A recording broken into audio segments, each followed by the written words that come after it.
Hiya, in this video I'll be doing quite a large job to the Accord.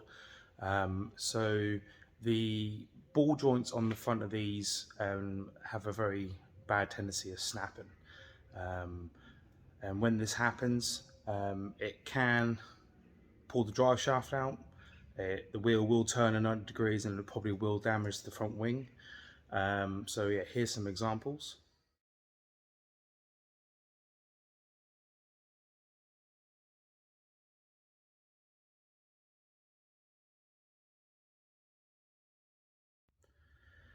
So yeah, with not knowing when it was last done, I thought might as well do it. I want to take the kids in the car. It needs to be safe, it needs to be reliable, and I don't want to be stuck, stranded on the side of the road with a snapped ball joint or two snapped ball joints. I mean, you have to be very unlucky for that to happen, but there we go.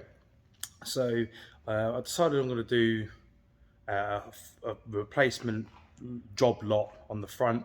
So I'll do upper arms, lower arms, the actual steering knuckle itself, ball joints, bearings, and I've also got an issue at 30 and 60 mile an hour where I'm getting quite a harsh vibration as I'm accelerating to that point.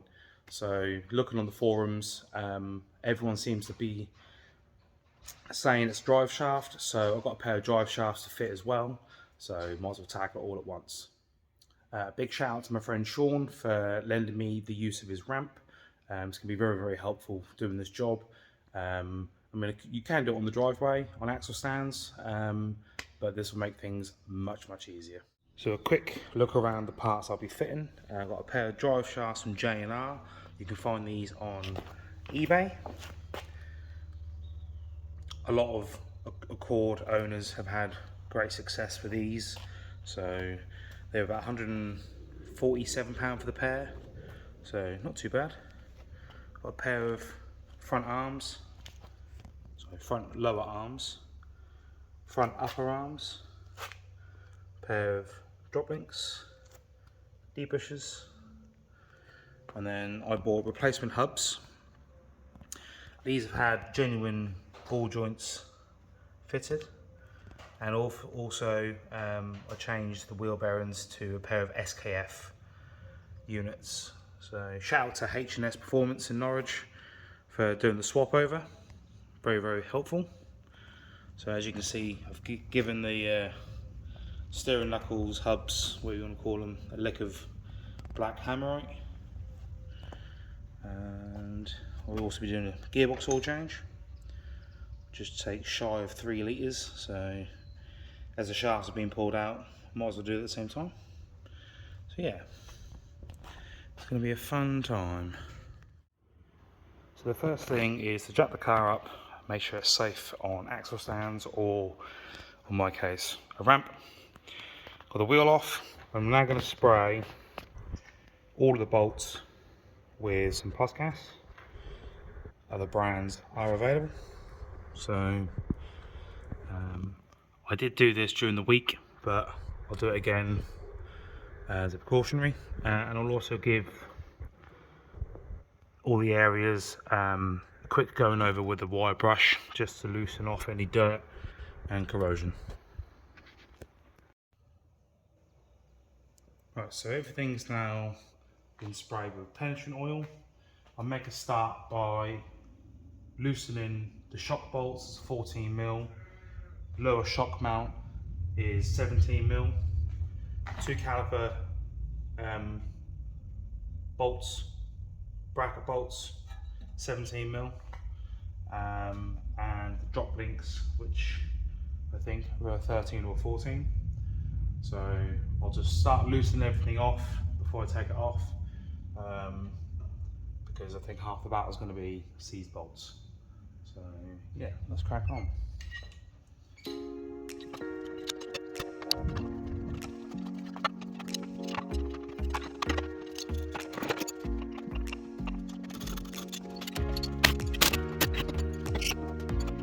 So to get the drop link out with the bottom shock fork bolt removed, you can pull the shock absorber forward to get access to this bottom bolt. Inside is a hex key. I think it was either, well, a 5 won't fit and a 4's too loose, so I don't know if it's rounded or what, so I'm gonna have to use some trusty vice grips. I'll clamp the actual thread and I'll loosen the nut off with a 17. These are going to be replaced anyway, so it doesn't matter too much.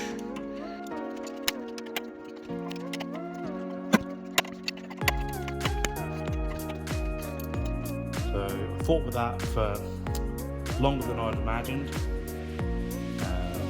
Turns out my locking grips are crap, so that didn't help. Ended up having to cut it off much quicker, much easier. So next thing is to remove the shock itself. You can normally pull this fork out at the bottom of the shock body or the shock itself. Just move the camera just here, but turning the fork, it's just turning the bottom of the shock. So that's obviously, you can see it's on there. So you can get to the top suspension arm bolts by just loosening the top mount and putting it, well, I think you can move it enough by just lowering or moving the bottom, but it'd be much easier if I just take the shock off. So I'll lower the car, I'll undo the top mounts, and hopefully get this looser and start working around everything else. So the top mounts, there's 5 bolts, there's 2 12mm and then 3 14s.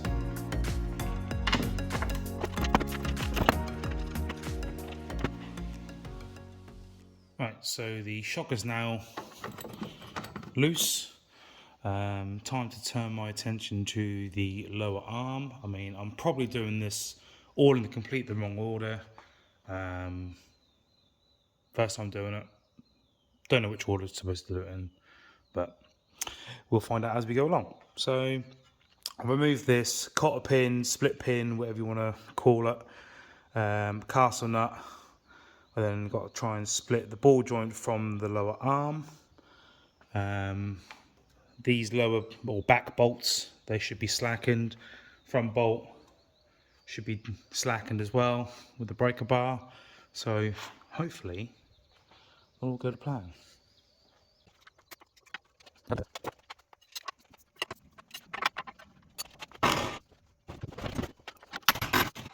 Right, so the bottom bolts are now removed from the arm. Ball joint is now released, but I think more still needs coming off. So remove the split pin, cotter pin from the upper ball joint, and then crack off these bolts that hold the upper arm on, and undo the castle nut.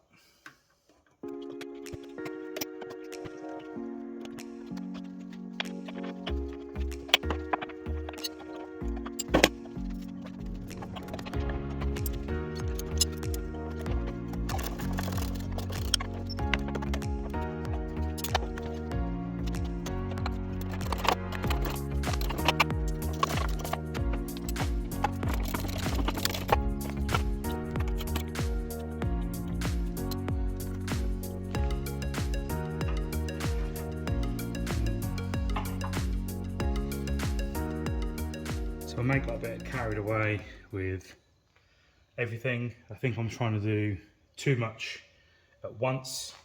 So it's pretty much all ready to come out, but because I've never done it before, don't know what order to do it in. Do I take the arm off completely at the top? Do I leave that in place and take the shaft out? I think I'll do that.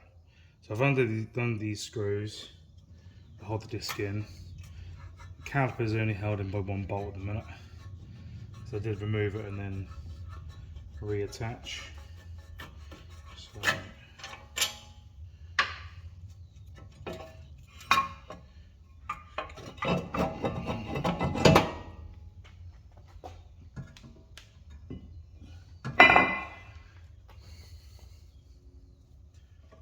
let's reattach this.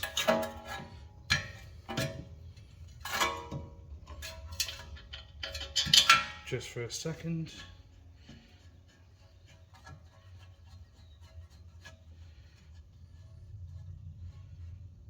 Right, ABS sensor wires loose, brake hose loose.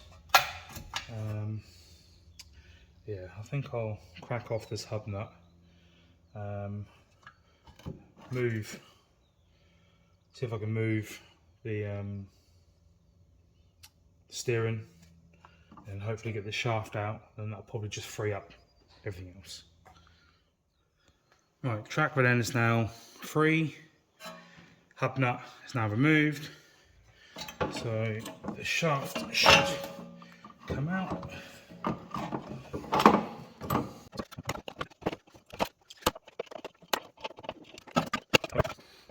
I've got the ABS sensor and obviously this caliper still attached.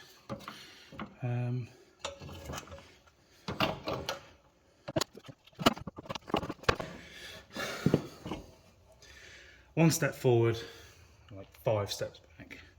Right, ABS sensor. I think that is the last thing, and then it should all come off. Right, so I was going to try and remove the ABS sensors so I can reuse them, but they are putting up a fight. So I've just ordered some replacements, and it was easier to leave these on the original hubs and then fit new sensors to the new hubs, well, new old hubs. So in here is a large grommet. Put a flathead screwdriver in here and prised it, and then just prised it around the edges, and that popped out. And then inside the engine bay you'll see an orange plug, driver's side or the right hand side, depending on if you're left hand driver or not. Getting to this orange plug was a bit more of a nightmare to get to, but managed to squeeze your arm down past the top power steering hose. Yeah, it's a bit of a faff, but we got there in the end. So then also the top here, on this side, there's a little cable clip. Just need to pinch these in with a flathead screwdriver. On the other side, there's 2 of these. There's a larger green one and then a small one hidden up. So with that now there, should be able to remove most of it now. Just trying to think of the best way of doing it.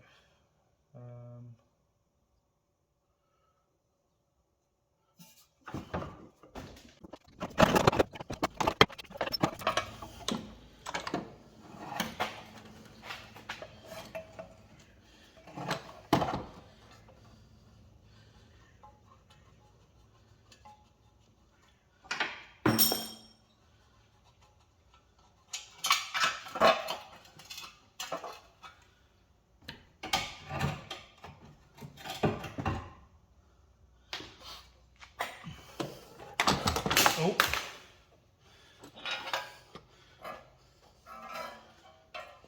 Not the most majestic way of doing it, but we got there. Right, so just got to take this stabiliser link off, take the drive shaft out. I was hoping to film removing the drive shaft, but yeah, again, got carried away. So with the drive shaft in, I was trying to get it from the very front, and as you can see, the pry bar is scratched, the gearbox casing. The best bet, if I get the pry bar, the best bet is to come through from the subframe, and prior to it, I had it facing that. Oh, had it facing inwards, the pry bar, and then when I was levering it backwards, and then it eventually popped. So yeah, that's all done. Going to give the anti-roll bar a wire brush, clean everything up, and yeah, get ready to put the new ones on. Right, it's time to reassemble. I'm going to go bottom arm first, then shock absorber loosely, and then I'll do top arm, and then steering knuckle, no, drive shaft, steering knuckle, and then everything else.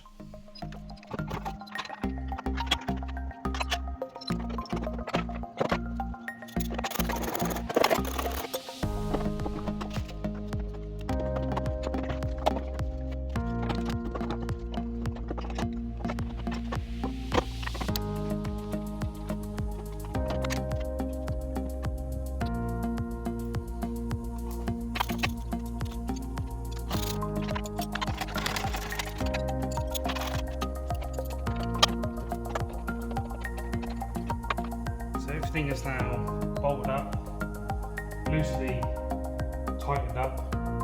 Now it's time to torque all the bolts. So I'm going to start with the hub nut. I've had to borrow Sean's torque wrench because mine doesn't go high enough. This is 245 Newton meters, or I think it's 181 foot-pound.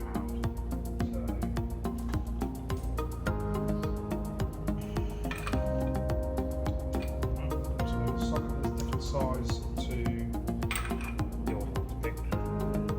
So the old one was 32 inches. These new ones from the J&R Driveshafts 36. So bear that in mind.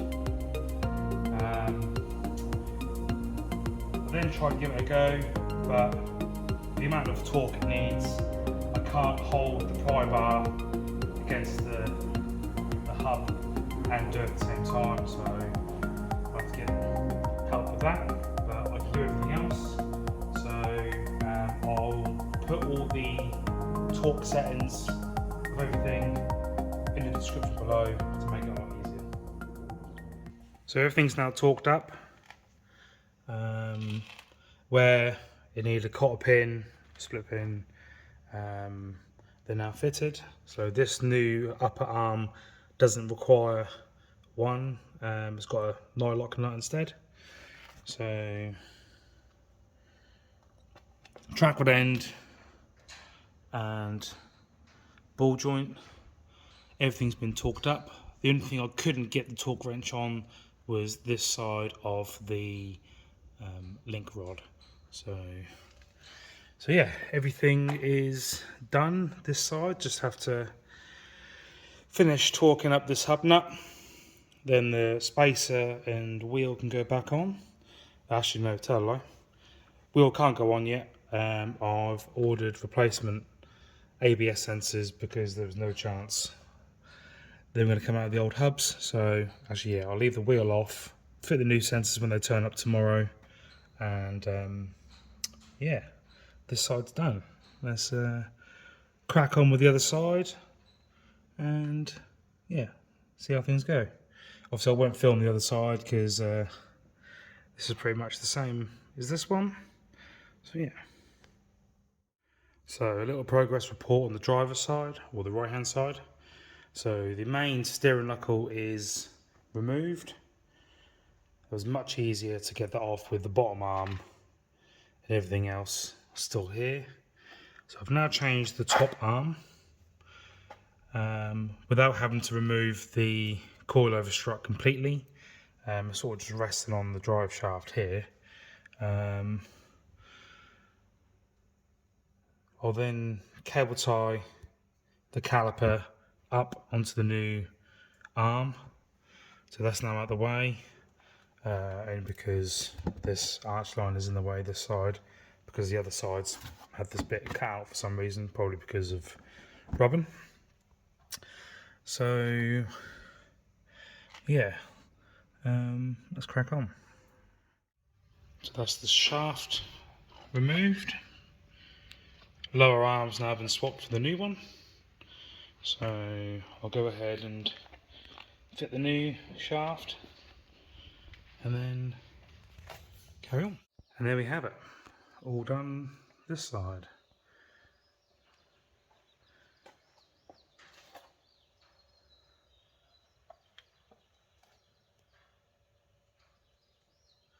So I just need to wait for the ABS sensors to turn up tomorrow. I just need to do this bolt. I notice there's a gap on the fork, so I'll wait for it to be on the floor with the wheels on, obviously, to do that. Yeah, we are good to go. So the replacement ABS sensors are now in. Please excuse the camera that's struggling to pick up due to the lighting. But all the hardware has been replaced with stainless. It's probably too dark down here. Yeah. So yeah, bit of backwards and forwards.